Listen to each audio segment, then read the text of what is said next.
Assalamu alaikum wa rahmatullahi ta'ala wa barakatuh. Bismillah wa salatu wa salamu ala rasulillah.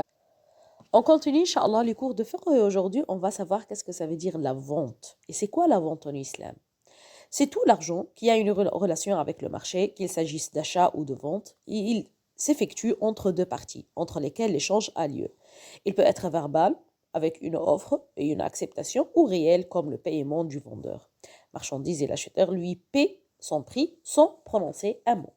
La vente est permise, Allah il a dit, et Dieu a permis la vente. Et elle nécessite un consentement mutuel sans contrainte. Allah il a dit, ô vous qui avez cru, ne consommez pas votre argent, il y a d'entre vous faux à moins qu'il ne s'agisse d'un commerce basé sur votre consentement mutuel. Quant à la on a ici coercition valide et qui est autorisée, elle passe par le dirigeant comme forcer une personne à vendre quelque chose afin de payer sa dette que son rival lui a demandé. Les deux vendeurs doivent être libres, adultes, sains d'esprit, et l'enfant ne doit agir qu'avec la permission de son père. Et la marchandise doit être utile, donc ne vendons pas de vin ni de drogue, etc. Les choses qui sont inutiles. L'article vendu doit être possédé par le vendeur et son prix doit être connu. Sinon, ce sera une tromperie, ce qui est interdit. Il doit être livré, donc nous ne le vendons pas comme un oiseau en air.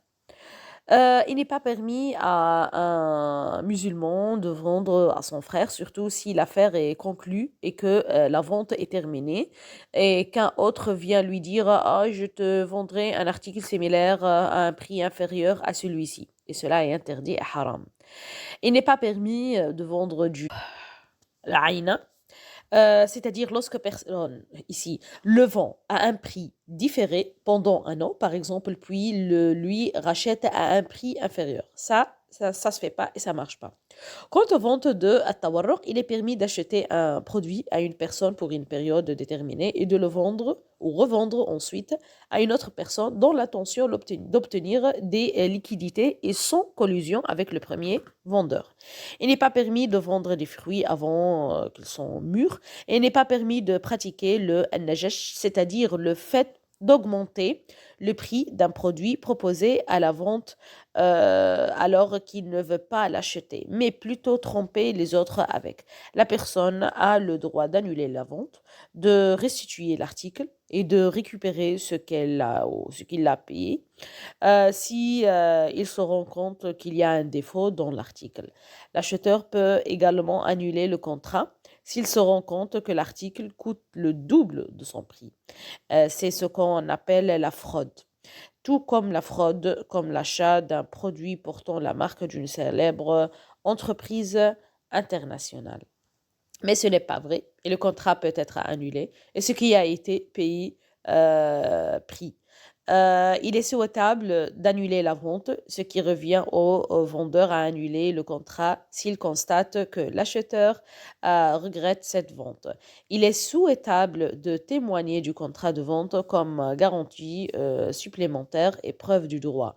Alors il a dit, et témoigner lorsque vous effectuez une vente, et d'être honnête dans la transaction et de ne pas prêter serment même s'il est véridique est l'un des étiquettes de la vente. Vente à tempérament. Il est permis de vendre ou d'acheter un bien pour une période déterminée avec une augmentation de son prix.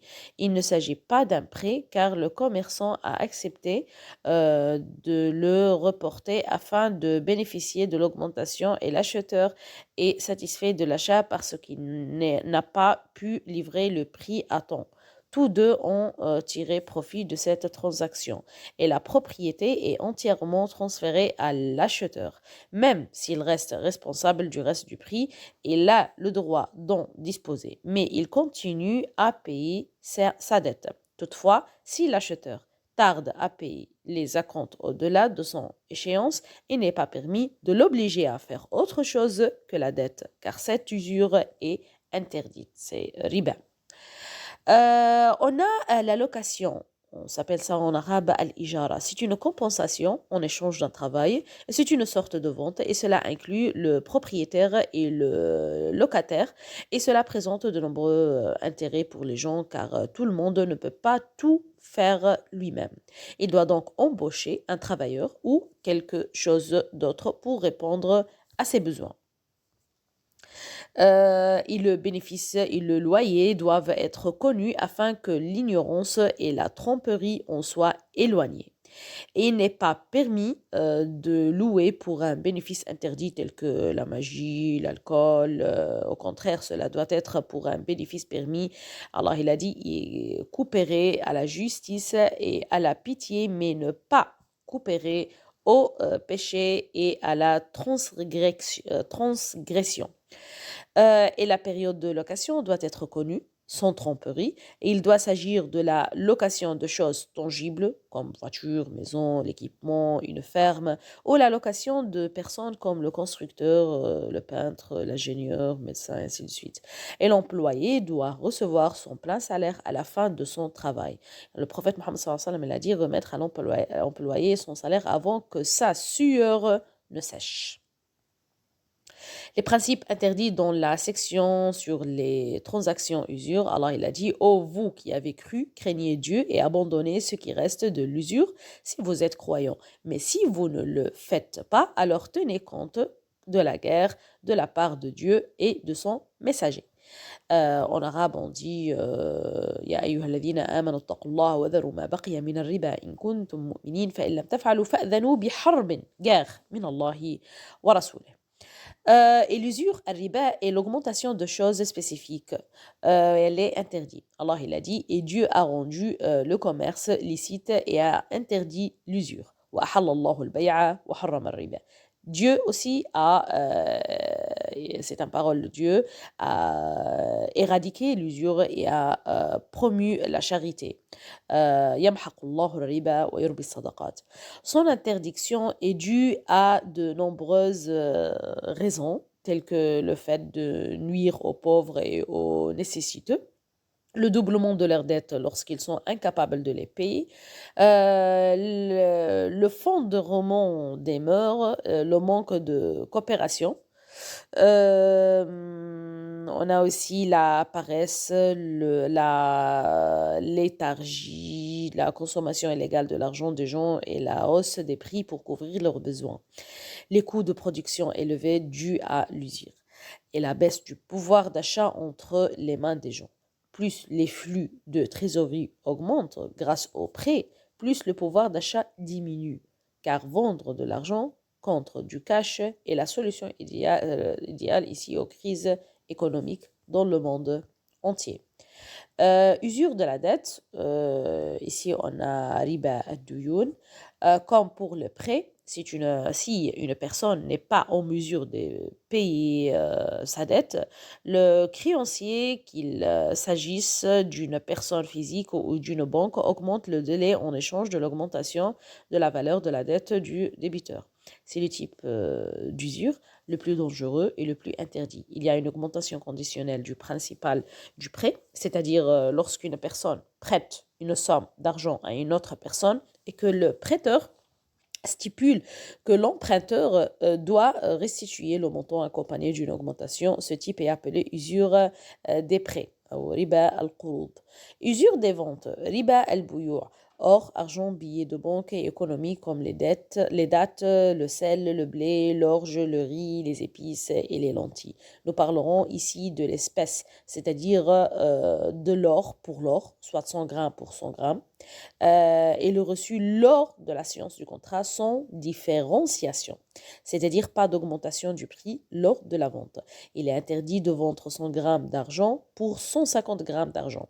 Donc le genre est pour le genre, mais si le genre diffère, par exemple, je vends un sa de date pour 2 sa d'orge à condition qu'il soit payé lors de la séance du contrat, il est interdit de retarder la réception. On s'appelle ça riba al-nasi'a, usure de nasi'a. Il est également permis d'échanger argent pour l'orge. c'est un prix, et l'autre, c'est ici greffe, comment dirais-je. Si le type, c'est-à-dire chose à manger, hein, si le type est uni, sorry, il faut s'égaler et échanger lors de la séance du contrat. Or contre or, et main dans le main, et dollar contre dollar. Si le type est différent et la raison est la même, c'est-à-dire le prix d'une somme, alors l'échange doit être effectué en une seule fois. Il est interdit de retarder la réception. Il est permis de différencier, c'est-à-dire une augmentation et le montant, par exemple 100 dollars pour 300 riels. Et si la raison est différente, il est permis de différencier et de retarder la réception, c'est-à-dire un report comme 100 sa de blé pour 200 riels. Remarque, si une personne souhaite acheter une marchandise qui nécessite un échange comme l'argent ou de l'or en utilisant une carte de débit électronique, il est alors permis, hein, c'est pas haram. Mais il n'est pas permis de vendre de l'or usagé contre de l'or neuf en payant la différence. La bonne chose est de vendre l'or usagé, puis de prendre l'argent, puis acheter du nouvel or avec l'argent. Il n'est pas permis d'acheter ou de vendre de l'argent pour une période donnée ou par tranche. Il s'agit là d'une usure du crédit, et il n'est pas permis de restituer l'or après l'avoir acheté et d'en prendre un autre pour le prix en payant la différence, car c'est vendre de l'or pour de l'or avec une augmentation. Et c'est de l'usure de crédit. On a la bonne chose est de vendre l'or et d'en prendre le prix main dans la main, puis d'acheter l'autre or. Il n'est pas permis de réserver l'or en payant une partie de la valeur et en retardant la réception, car c'est de l'usure de crédit. Donc, ici, la valeur totale de l'or doit être payée.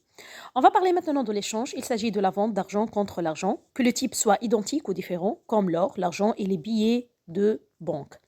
La monnaie d'un seul type, comme dollar, est nécessaire pour être égal à et à tenir. Si les critiques hétérotypes comme heureux sont au dollar, c'est seulement une exigence de capture et non une exigence d'égalité.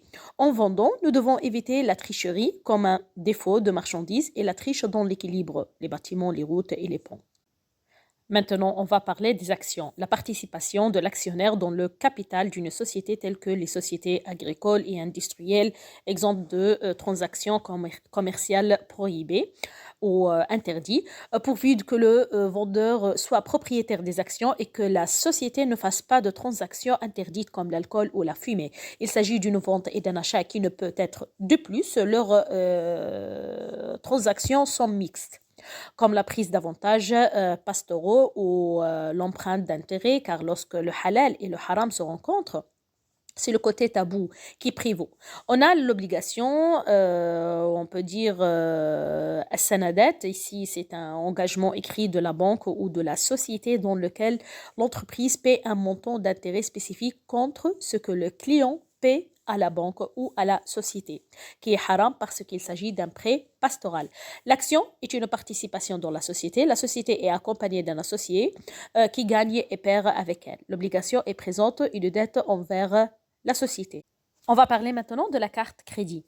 Carte émise par une banque ou autre qui autorise le porteur à acheter ses besoins en biens ou services sur son solde ou sa dette. Et s'il n'a pas de solde comme Visa ou carte Mastercard, soit carte ouverte dont le titulaire utilise son solde personnel lorsqu'il n'y a pas de prêt, et que la seconde est une carte de crédit qui n'est pas couverte par l'un ou l'autre. C'est un moyen d'achat par empreinte sans intérêt. Cela est permis ou un moyen d'achat par empreinte avec l'intérêt, que le paiement soit retardé ou non. L'émetteur de la carte peut percevoir des frais à l'émission ou au renouvellement comme rémunération effective du service, pourvu que ces frais ne soient pas liés au montant ou à la durée du prêt. On a l'assurance maintenant. La contribution d'une personne est versée au moyen de fonds alloués pour indemniser ceux qui subissent des dommages à la suite de catastrophes. L'assurance commerciale est un contrat entre la compagnie d'assurance et l'assuré qui paie une somme spécifique à cette compagnie, en vertu duquel il s'engage à payer plus ou moins en cas d'accident, de catastrophe, de blessure à son domicile et voiture, ainsi de suite. Il est interdit de l'utiliser comme une obscénité parce que la personne ne sait pas quoi prendre et la société ne sait pas quoi payer et n'est pas au courant du temps et du montant du risque. Mais maintenant, dans le monde contemporain, on est obligé de faire ça pour l'assurance. Mais ça, c'est interdit. Il inclut le facilitateur parce que le paiement de l'assuré ne peut lui être rendu moins ou plus. Et il inclut aussi le seigneur du crédit et du mauvais en payant une somme, puis en la prenant plus ou moins, tout en retardant l'arrestation et en incluant le pari interdit pour sa pure chance. Donc, les statistiques disent que le pourcentage de personnes qui sont retournées de ce qu'elles paient en assurance n'est pas 2,9%. C'est catastrophique, hein. Si l'assurance commerciale de toutes sortes, que ce soit sur la personne ou les biens commerciaux ou autrement, c'est haram. Les compétitions sont également interdites, sauf pour les chevaux, les chameaux et les flèches, car elle aide le djihad pour Dieu, fi sabilillah, et c'est-à-dire la gloire de notre religion. Et ici, ils sont mesurés par rapport aux chars. Ici, on a les avions, les armes, le tir et les compétitions autorisées participent aux compétitions comme sciences judiciaires, comme l'apprentissage du Coran, et ainsi de suite. Le jeu téléphonique ou via des canaux satellites tels que contacter l'organisateur de la course et gagner ces canaux le prix de la communication. S'il est sélectionné, il gagne ou il perd.